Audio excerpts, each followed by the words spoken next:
Hello beautiful armies, welcome back to my channel Taekook love story. आज मैं आप लोगों के साथ शेयर करने वाली हूँ Taekook new fan fiction love is hurt के पार्ट 1। और ये एक फ़ैन फिक्शन है तो इसको एक फ़ैन फिक्शन की तरह ही लीजिए, डोंट टेक सीरियस। तो फिर चलिए शुरू करते हैं। It is office cabin. Office में बैठकर कोई ओल्ड मैन अपना काम कर रहा था। उसे देखकर ऐसा लग रहा था कि उसकी एज कम से कम 40 से 50 साल के करीब होगी और वो अपना काम पूरे फोकस के साथ बैठकर अपने कैबिन में कर रहा था। तभी उसके कैबिन के डोर पर कोई नॉक करता है। नॉक की आवाज़ सुनकर वो ओल्ड मैन अपनी कोल्ड टोन में कहता है, कम इन।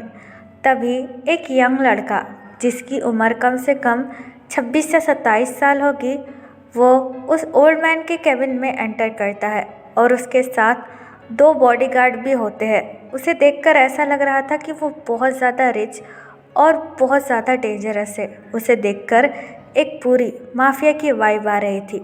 तभी वो यंग लड़का उस ओल्ड मैन के पास आकर कहता है, ओ मिस्टर पार्क, आप ही हैं। मुझे आपसे मिलकर बहुत ज़्यादा खुशी हुई। जंगकुक की ये बात सुनकर मिस्टर पार्क अपनी नज़रें जंगकुक की तरफ उठाकर देखते हैं। कोरिया के सबसे बड़े माफिया और एक डेंजरस माफिया किंग को देखकर मिस्टर पार्क की आंखें फटी की फटी रह जाती है।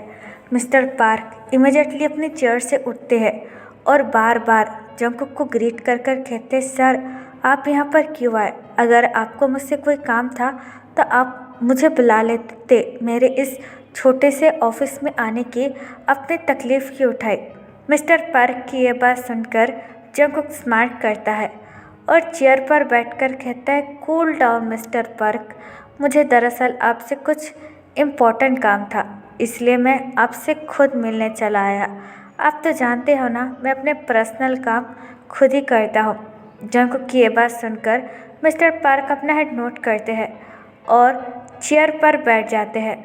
मिस्टर पार्क जंगकुक की तरफ देखकर काफ़ी ज़्यादा घबराने लगते हैं और जंगकुक से कहते हैं, किंग आप यहाँ पर क्यों आए हैं? क्या मुझसे कोई गलती हो गई?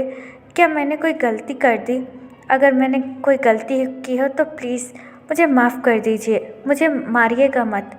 मिस्टर पार्क की ये बात सुनकर जंगकुक डार्कली चकल करता है और अपने दोनों लेग मिस्टर पार्क के टेबल पर रखकर कहता है, ओ मिस्टर पार्क, आप इतना डर क्यों रहे हैं?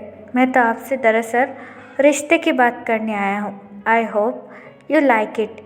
ये कहकर जंगकुक अपनी सिगरेट निकालकर स्मोक करने लगता है। जंगकुक की ये बात सुनकर मिस्टर पार्क काफ़ी ज़्यादा कंफ्यूज हो जाते हैं और जंगकुक की तरफ देखकर कहते, क्या रिश्ता? What do you mean? मैं समझा नहीं।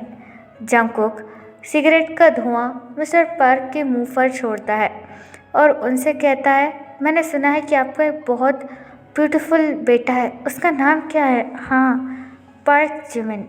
मुझे पार्क जिमिन चाहिए, आपका बेटा। जंगकुक की ये बात सुनकर मिस्टर पार्क की आंखें वाइडन हो जाती है और मिस्टर पार्क की पूरी बॉडी शेक करने लगती है। जंगकुक एक बहुत बड़ा माफिया है जिसे मना करने की हिम्मत आज तक किसी ने नहीं की। जिसने भी जंगकुक को किसी भी चीज़ के लिए मना किया वो इस दुनिया में नहीं है। मिस्टर पार्क अपने शेकिंग हैंड के साथ जंगकुक की तरफ देखकर कहता है, किंग आप ये क्या कह रहे हैं? मुझे समझ में नहीं आया। आपको मेरा बेटा जिमिन चाहिए? What do you mean? Jungkook again smoking करते हुए मिस्टर पार्क की तरफ देखकर कहता है, डोंट वरी मिस्टर पार्क, मैं उसे एक रात के लिए नहीं मांग रहा हूँ। दरअसल मैं उससे शादी करना चाहता हूँ क्योंकि मुझे आपका बेटा बहुत ज़्यादा पसंद है।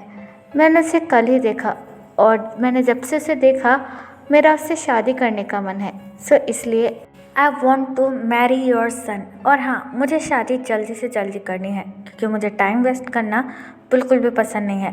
जंगकुक की ये बात सुनकर मिस्टर पार्क के पैरों के नीचे से मानो ज़मीन ही निकल जाती है। आखिरकार कौन सा पिता अपने बेटे की शादी इतने बड़े और इतने हार्टलेस डेंजर माफिया के साथ करवाना चाहेगा? मिस्टर पार्क के मुंह से तो शब्द ही नहीं निकल रहे थे।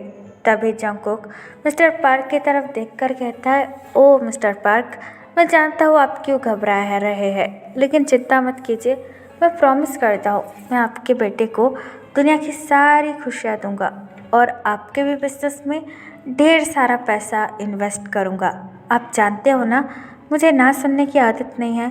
अगर आपने ना किया तो आप अच्छी तरीके से जानते हैं कि मैं क्या कर सकता हूँ। ये कहकर जंगकुक अपनी गन निकालकर टेबल पर रख देता है।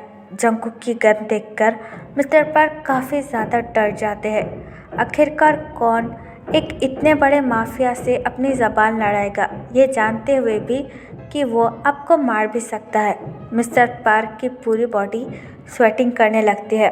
मिस्टर पार्क अपने लड़खड़ाती हुए आवाज़ में कहते हैं, नहीं नहीं किंग, मैं आपको कैसे मना कर सकता हूँ।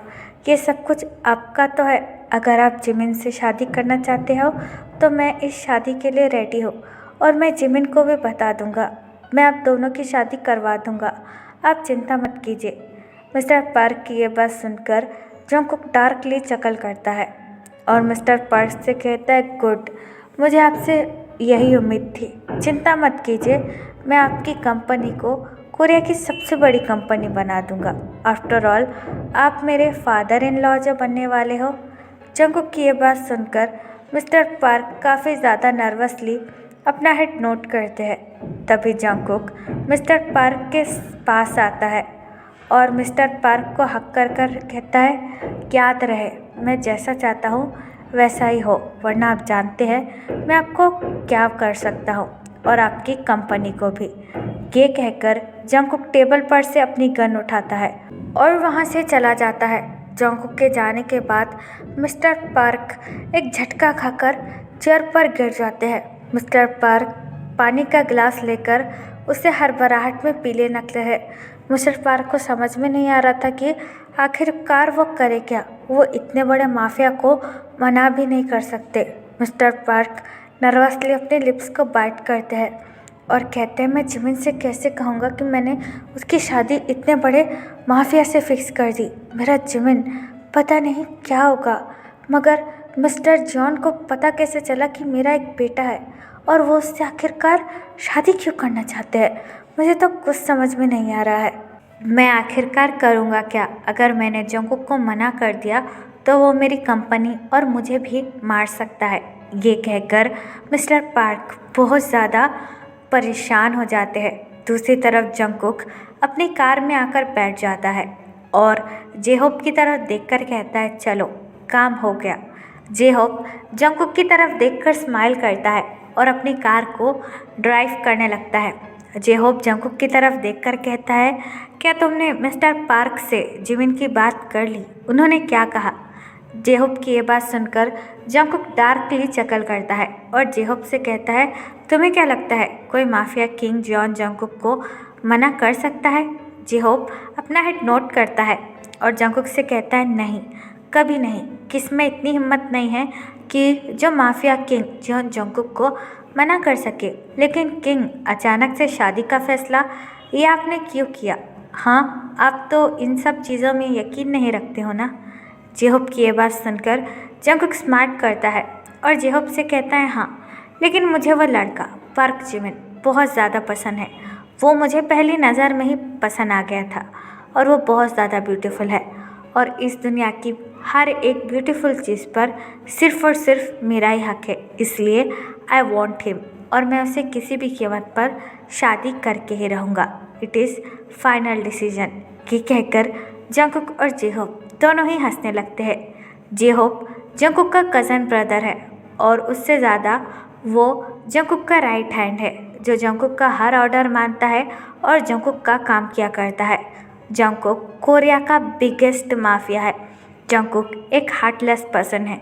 जंगकुक के लिए किसी की इमोशनल कोई मायने नहीं रखते। लेकिन जंगकुक ने जैसे ही जिमिन को देखा, जंगकुक जिमिन के पीछे पूरी तरीके से पागल हो गया, या फिर ये कहो कि उसे जिमिन किसी भी हालत में चाहिए। एक दिन जिमिन अपने कॉलेज जा रहा था और अचानक से वो जंगकुक की कार के सामने आ गया और तभी से ही जंगकुक जिमिन के लिए पूरी तरीके से ऑब्सेस हो गया। इसलिए जंगकुक को जिमिन किसी भी हालत में चाहिए ही चाहिए और जो जंगकुक को चाहिए होता है वो जंगकुक हासिल करके ही रहता है। दूसरी तरफ जिमिन अपने कमरे में बैठकर किसी से बात कर रहा था। जिमिन की आंखों में आंसू थे और जिमिन काफ़ी ज़्यादा गुस्सा भी कर रहा था। जिमिन फ़ोन पे कहता है, योंगी मुझे कॉल करना बंद करो। मैं तुमसे कितनी बार कह चुका हूँ कि हम दोनों का ब्रेकअप हो चुका है और मुझे अब तुमसे कोई लेना देना नहीं है। मैं तुमसे नफ़रत करता हूँ और तुमसे कभी बात नहीं करना चाहूँगा। तुम कभी नहीं सुधर सकते। मैं तुम्हें चाहे जितने भी चांस दे दूँ, तुम हमेशा वैसे ही रहोगे।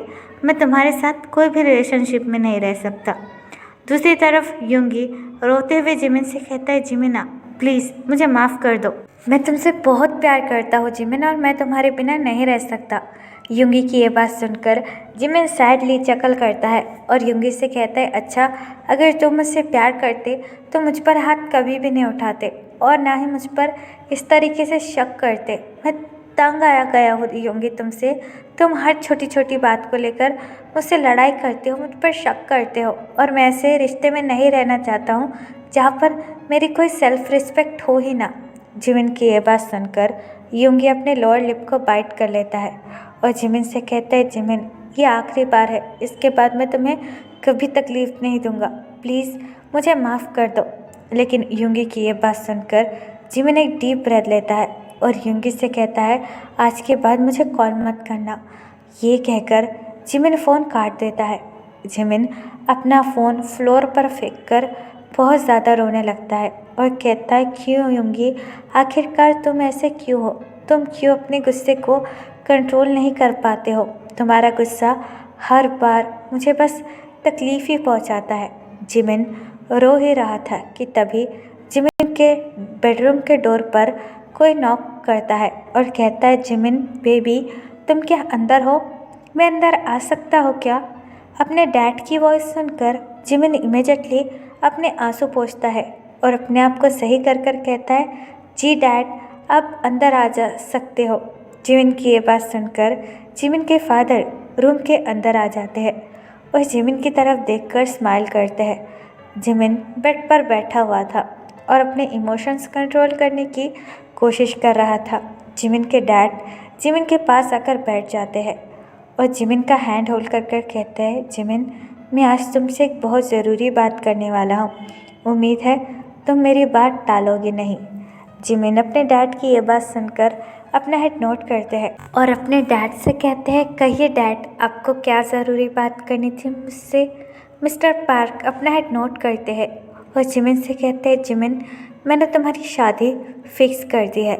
मिस्टर पार्क की ये बात सुनकर जिमिन की पूरी दुनिया एक झटके में जिमिन के नज़रों के सामने आ जाती है। जिमिन की पूरी बॉडी ठंडी हो जाती है और जिमिन के हाथ कप कप आने लगते हैं। जिमिन अपने डैड की तरफ देखकर कहता है, अप्पा आप ये क्या कह रहे हैं? मेरी शादी? आप सोच भी कैसे सकते हैं ऐसा? आप क्या कह रहे हैं? मुझे किसी से शादी नहीं करनी। जिमिन की ये बात सुनकर मिस्टर पार्क जिमिन की तरफ देखकर कहते हैं, क्यों? तुम्हें शादी क्यों नहीं करनी? और एक ना एक दिन तो तुमको शादी करनी है ना। और मैंने तुम्हारे लिए बहुत अच्छा लड़का ढूंढा है। वो सच में बहुत अच्छा है और वो बहुत ज़्यादा रिच है। वो तुम्हें हमेशा खुश रखेगा। मिस्टर पार्क की ये बात सुनकर जिमिन का पूरा हेड थरथराने लगता है और जिमिन के लिप्स भी शेक करने लगते हैं। जिमिन अपने फादर को देखकर कहता है, बात वैसी नहीं है। मैं अभी कॉलेज में हूँ और मेरे स्टडी कंप्लीट होने तक मुझे शादी नहीं करनी। जिमिन की ये बात सुनकर मिस्टर पार्क एक डीप ब्रेथ लेते हैं और जिमिन से कहते हैं, जिमिन तुम पागल हो चुके हो क्या? जंगकुक ऐसे नहीं है, वो शादी के बाद भी तुम्हें पढ़ने देगा और मैं कुछ नहीं सुनना चाहता हूँ। मैंने बस जंगकुक से तुम्हारी शादी फिक्स कर दी है और it is my final decision, और एक हफ्ते बाद तुम्हारी शादी है, यू अंडरस्टैंड? ये कहकर मिस्टर पार्क वहाँ से चले जाते हैं। मिस्टर पार्क के जाने के बाद जिमिन बहुत ज़्यादा घबराने लगता है। जिमिन की हार्ट बीट बहुत ज़्यादा बढ़ जाती है और जिमिन की आंखों से आंसू गिरने लगते हैं। जिमिन पिलो को टाइटली होल्ड करता है और कहता है, मैं शादी? लेकिन योंगी मैं क्या करूं? मुझे कुछ भी समझ में नहीं आ रहा। और डैड ने मेरी शादी आखिरकार फिक्स कैसे कर दी? जिमिन ये बातें सोच ही रहा था कि तभी जिमिन को अपने कंधों पर किसी का हाथ फील होता है, जिसे फील कर कर जिमिन अपने आंसू रोक लेता है। तायोंग अपना हेड जिमिन के शोल्डर पर रखता है और जिमिन से कहता है, यंग, मैंने सुना है आपकी शादी होने वाली है और वो बिजनेसमैन बहुत ज़्यादा हैंडसम है। तायोंग की वॉइस सुनकर जिमिन अपने आंसू रोक लेता है। तायोंग जिमिन का कज़न ब्रदर है। जिमिन और तायोंग एक घर में एक साथ ही रहते हैं। तायोंग की मॉम बचपन में ही मर चुकी थी, लेकिन तायोंग के डैड जिंदा है, जो कि मिस्टर पार्क की उनके बिजनेस में हेल्प करते हैं और वो लोग सभी साथ में रहते हैं। जिमिन के मॉम डैड और तायोंग के डैड, वो सारे लोग एक फैमिली की तरह रहते हैं और जिमिन और तायोंग तो आपस में बहुत ज़्यादा क्लोज है। जिमिन बिल्कुल साइलेंस हो जाता है और तायोंग से भी कुछ नहीं कह पाता है। तायोंग बड़े ही जेंटली जिमिन के पास बैठता है और जिमिन का फेस होल्ड कर कर कहता है, क्या आप रो रहे थे? जिमिन अपना हेड नीचे कर लेता है और तायोंग से कहता है, नहीं, मैं नहीं रो रहा था। तायोंग एक डीप ब्रेथ लेता है और जिमिन का हैंड होल्ड कर कर कहता है, यंग, रोना बंद कीजिए। मैं जानता हूँ आप अभी भी युंगी यंग के बारे में सोच रहे हैं। तायोंग की ये बात सुनकर जिमिन अपने टीयर आइज के साथ तायोंग की तरफ देखने लगता है। जिमिन तायोंग के आंसू पोंछता है और तायोंग से कहता है, आप दोनों ने ब्रेकअप कर लिया, ये आपका ही डिसीजन था यंग, क्योंकि युंगी यंग को एंगर इशू की प्रॉब्लम है और वो हर छोटी छोटी बात पर आप पर गुस्सा करते हैं, इसलिए आप ऐसे टॉक्सिक रिलेशनशिप में नहीं रहना चाहते थे और आपने ही ये ब्रेकअप किया और अंकल ने आपकी शादी कर ली। तो मेरे ख्याल से ये सही टाइम है मूव ऑन करने का, और वो बहुत बड़ा बिजनेसमैन है और वो शादी के बाद भी आपको पढ़ने देंगे और मुझे पूरा यकीन है कि आप धीरे धीरे कर कर युंगी हमको भूल जाएंगे। तायोंग की यह बात सुनकर जिमिन बहुत ज़्यादा रोने लगता है और तायोंग से कहता है, तायोंग, मैं युंगी को कैसे भुलाऊं? मैं अभी भी उससे बहुत ज़्यादा प्यार करता हूँ, मैं उसे चाहकर भी नहीं भुला सकता। जिमिन की ये बात सुनकर तायोंग एक डीप ब्रेथ लेता है और जिमिन से कहता है, मैं जानता हूँ यंग, आप दोनों 2 साल से रिलेशनशिप में थे, लेकिन आपने ही आपके रिलेशनशिप को ख़त्म किया है, आपने ही ब्रेकअप किया है, तो आपको मूव ऑन कर देना चाहिए। इससे ज़्यादा मैं कुछ नहीं कहूँगा और आपकी शादी होने वाली है, तो आपको युंगी हंग के बारे में तो बिल्कुल नहीं सोचना चाहिए। ये कहकर तायोंग वहाँ से चला जाता है। तायोंग के जाने के बाद जिमिन और भी ज़्यादा रोने लगता है और कहता है, मैं कैसे कैसे युंगी को भुला पाऊँ? मैं चाहकर भी उसे भुला नहीं पा रहा हूँ। मैं मानता हूँ कि उसके एंगर इशू की वजह से मैं बहुत ज़्यादा नाराज़ हूँ, लेकिन शादी, ये तो मैंने कभी सपने में भी नहीं सोचा था। ये कहकर जिमिन अपने बालों को होल्ड कर कर रोने लगता है। जिमिन और युंगी पूरे 2 साल से रिलेशनशिप में थे। वो दोनों कॉलेज से ही एक दूसरे को प्यार करते थे, लेकिन युंगी को गुस्सा बहुत आता था। युंगी छोटी छोटी बात पर जिमिन से लड़ाई करने लगा था, क्योंकि युंगी जिमिन को लेकर बहुत ज़्यादा ऑब्सेस और प्रोटेक्टिव हो चुका था। जिमिन किसी दूसरे लड़के से बात भी कर लेता तो युंगी को बहुत ज़्यादा गुस्सा आता था और युंगी उस दूसरे लड़कों को बहुत ज़्यादा मारा पीटा करता था। जिमिन और युंगी के रिलेशनशिप की हालत दिन ब दिन बदतर से हुए जा रही थी और युंगी ने कई बार जिमिन पर हाथ भी उठाया था। इसीलिए जिमिन ने आखिरकार हार मानकर रिलेशनशिप ख़त्म कर दिया और जिमिन युंगी से ब्रेकअप कर दिया, लेकिन वो दोनों फिर भी एक दूसरे से बहुत ज़्यादा प्यार करते थे। युंगी हमेशा जिमिन को मनाने की कोशिश करता था, लेकिन जिमिन युंगी से बहुत ज़्यादा हर्ट हो चुका था, इसलिए जिमिन युंगी से बात भी नहीं करना चाहता था। और अब तो मिस्टर पार्क ने जिमिन की शादी जंगकुक से फिक्स कर दी है, जो कि एक बहुत ज़्यादा हार्टलेस और क्रूर माफिया है। जंगकुक को जो चीज़ चाहिए वो चाहिए। जंगकुक किसी की फीलिंग्स के बारे में नहीं सोचता और जंगकुक को किसी को मारना दुनिया का बहुत आसान काम है। जंगकुक बिना किसी को देखे मार सकता है, किसी की भी जान ले सकता है। जंगकुक एक क्रूड और बेहद ही हार्टलेस किस्म का पर्सन है, जिसके आगे किसी की भी फीलिंग्स मायने नहीं रखती है। तो फिर चलिए गाइस, इस पार्ट को मैं यहाँ ख़त्म करती हूँ। आपको ये पार्ट कैसा लगा please let me know in the comment and please subscribe to my channel. And if you want business with me, आप ऑनलाइन बिजनेस करना चाहते हो मेरे साथ और आप अफिलिएट मार्केटिंग करना चाहते हो मेरे साथ तो you can tell me in the comment box. तो फिर चलिए guys, bye, love you, take care, bye,